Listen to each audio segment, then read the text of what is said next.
to our symposium, Injury Data Management. So the theme for this symposium is empowering trauma care through effective data management from data to action. Chairpersons for this session are Professor Samitha Siritunga, Professor of Community Medicine, Department of Community Medicine, Faculty of Medicine, University of Colombo, and Mr. T.M.T. Kumara, Director General, Census and Statistics Department. I invite both chairpersons to take your seats at the next table.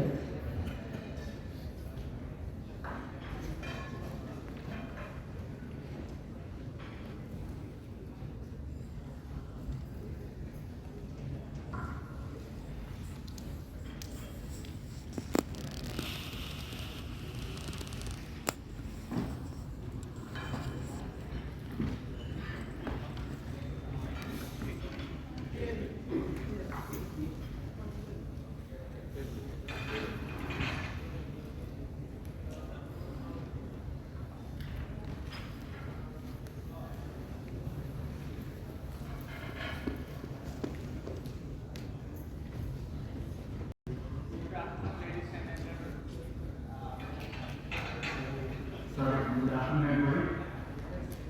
Welcome to this very important symposium on injury data management, empowering trauma care into data management from data to action. You know, we have a serious problem of injuries in crime in parts of the world, and we know that we have enough information, and we need to gather those and put together to form some kind of a usable trend or pattern, and have a good look at them and do something to prevent injuries and trauma. So, with my colleague, co-chair, Mr. Anura Kumara, Director General, Census and Statistics, I welcome you all to this very important session. Symposium this evening. Let's move on to the first speaker. We have three very renowned speakers today. Let me introduce the first speaker, Dr. Samitha Siritunga. He will speak on utilizing national injury surveillance system for better understanding of accidents, exploring how system leverages big data analytics to capture, detect and analyze vast amount of injury-related data. Dr. Siritunga is a consultant on physician in injury prevention and management unit, National Program Manager for Injury Prevention, Director of Transnational Diseases, Ministry of Health. I would ask to inform the speakers to please keep quiet because we are behind time. So I'm sure you will be mindful of that. Dr. Siritunga.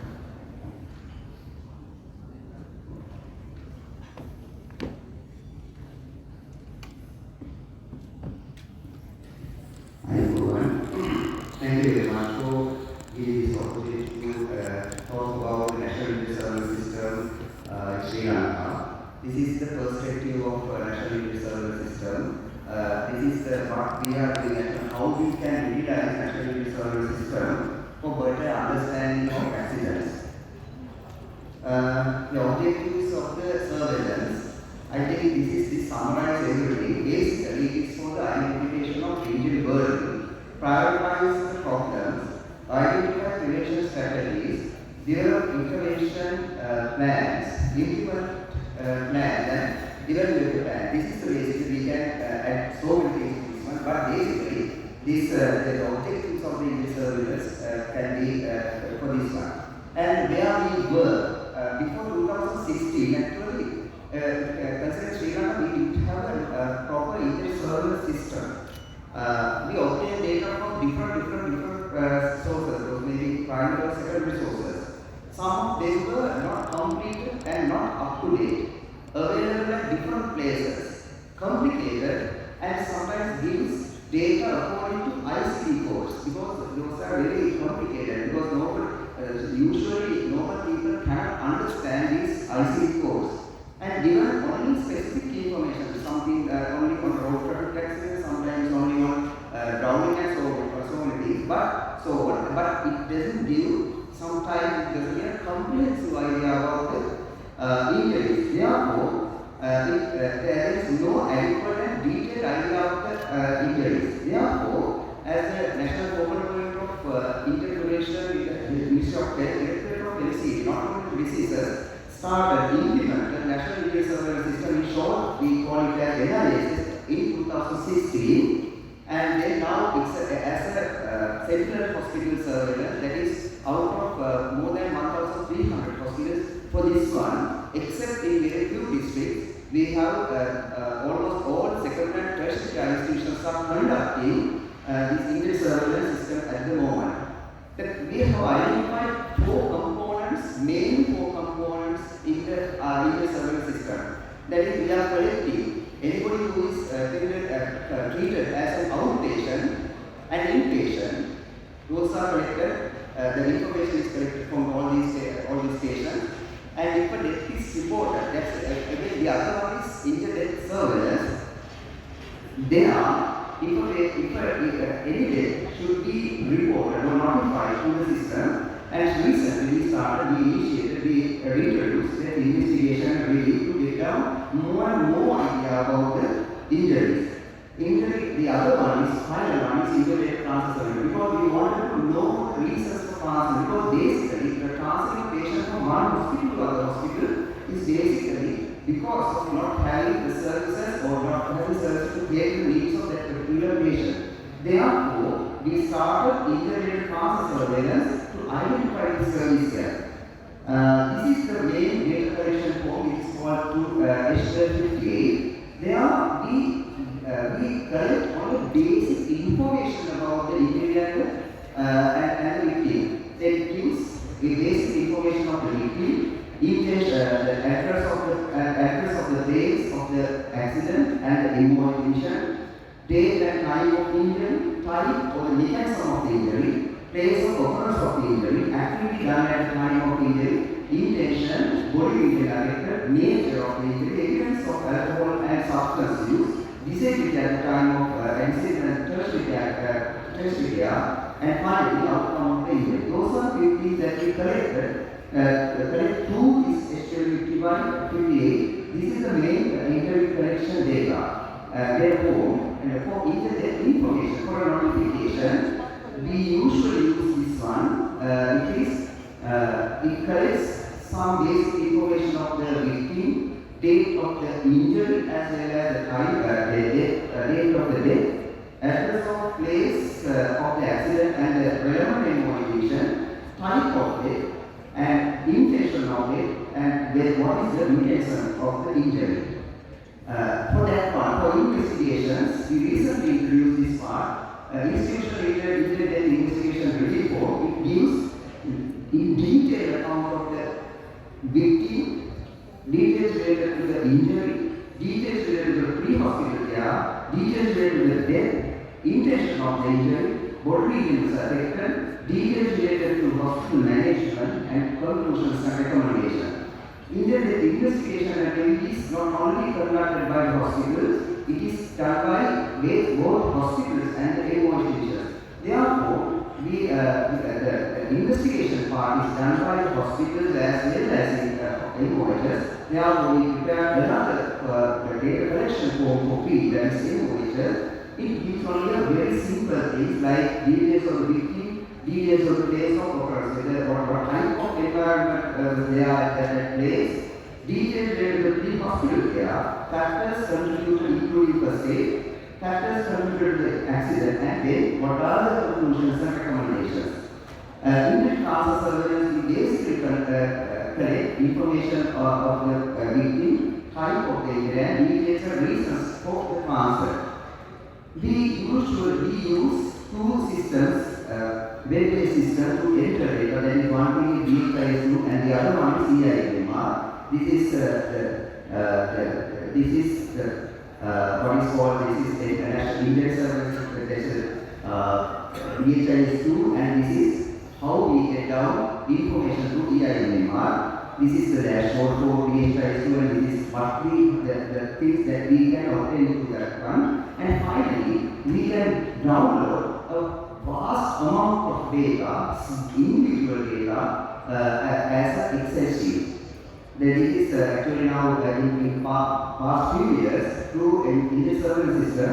There are more than 1 million or close to 2 million data there. Everything is there, one by one, single data is available, single individual data is available in the system.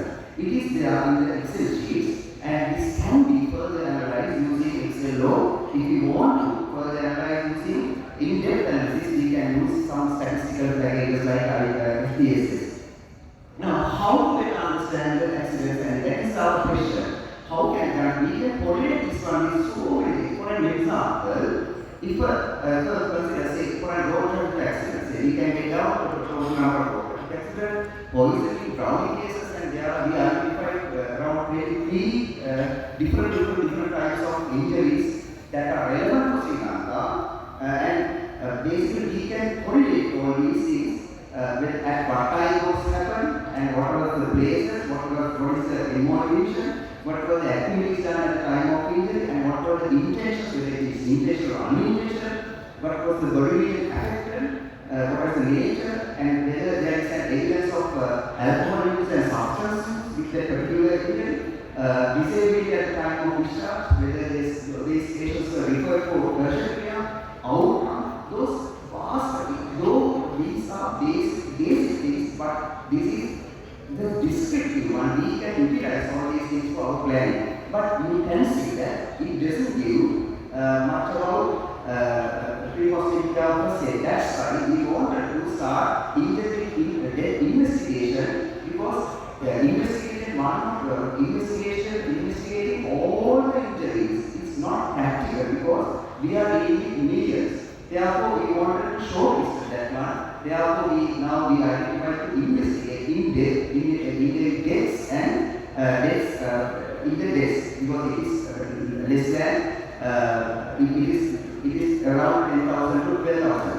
And but here we can get a basic idea about a description about the injury, many information, again a place of injury, and at what time those what is the most vulnerable times, and what are the mechanisms of injury that can take place at those places. And in this way we can correlate the things related to that particular thing, and also agencies, and what are the in case of children, what are at what time the frequently these children are affected or injured. These things also can be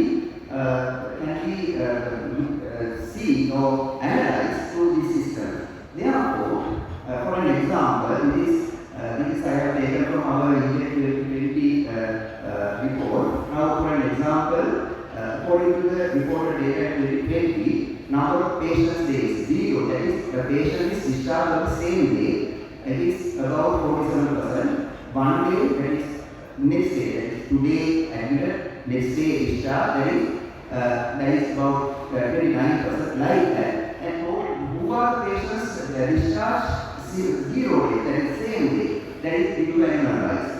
And when you go to the leading indicator of injury required hospital stay of 1 or more days, that is poisoning.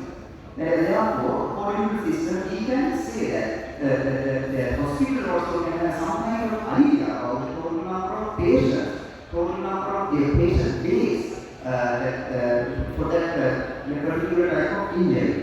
And this is again, I have taken this from our injury 2020 report. Please pay your attention on this red line, that is called the distribution of animal lives, animal scenes and poisoning by age groups. And you can, please, for the moment, pay your attention on red line, that is poisoning, that is more prevalent among, the incidence is more among small kids, that is childhood, and also it is the most among youth and adolescents. But we can correlate this one. What is this system? This one, we can correlate what is the age group, who are the most affected, what is the time of what is the place, and what is the intention, whether it is, let's say for an example, poison, whether it is it's an intentional or unintentional, where it happened, what is the motivation, and evidence of alcohol, whether there's a relationship between alcohol use and substance use, and date, like whether it is more prevalent on Mondays, Tuesdays, Wednesdays, like that, and what time of period, and whether it is from 6 to 12 noon, 12 to 6 p.m. like that. Outcome of period, whether the outcome is death or discharge, live discharge, active and kind of, because these can be analyzed nicely, and it is not just a kind of poisoning. It gives lot of data to this one. Therefore, and also after plotting down this some data for longer period, like this is some seasonal variation, because we wanted to find out whether there is a seasonal variation for injuries also, because we can see that most of the admissions occur to the hospital. You can see that is on from 9 to 15 of April. There is our similar Tamil New Year, because it is I found that it is that pictures the trend is same almost all years for taking the data from 2015 to 2020. And also we can predict something. This is a graph, this is a very good prediction, but again, we know that after utilizing all these, we can predict, okay, what will happen, what will be the injury pattern, what will burn in 2025 or something like that. This is a good prediction, but then how can we plan how can we plan our resources? What about the manpower, what about the money, what about the other resources? Like we can utilize this one to plan our things. Therefore, the other one is visualization and sharing. This can be visualized. Our international injury service system, Sri Lankan perspective. Sri Lankan injury service results or injury service raw data can be visualized by the institutions that are collecting for injury surveillance, that are doing injury surveillance, and the district level, provincial level, as well as national level. At the same time, we are sharing this one with other relevant organizations. Now, recently, we are trying to share this one because still it is, even though we started in 2016, now still it is only a very few years, now only 7 years, right?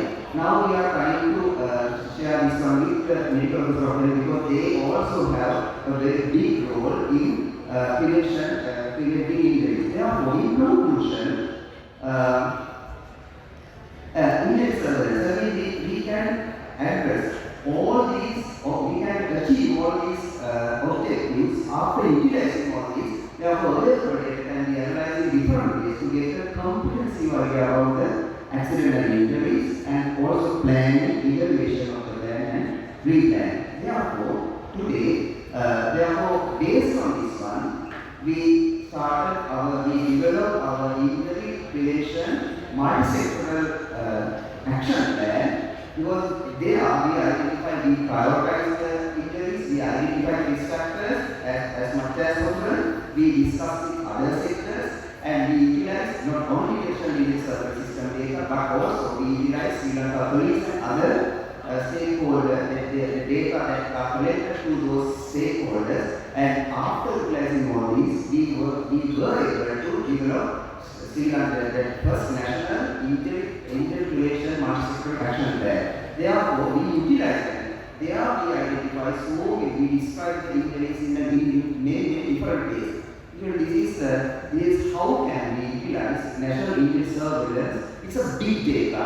It's around 100 variables or more than 100 variables are there. Say for an example, if there are 300,000 data collected, that is 300,000 into 100 means 110 means it's a millions of data. It's like tip of the fingers. But we want to improve further this system, because still we are utilizing some Excel and SPSS, but if we can utilize some other things, it's very easy to improve this one. Therefore, finally, I must acknowledge all our hospital staff and all and everybody who have contributed and who are contributing to the success of National Youth Surveillance System of Sri Lanka. Thank you very much.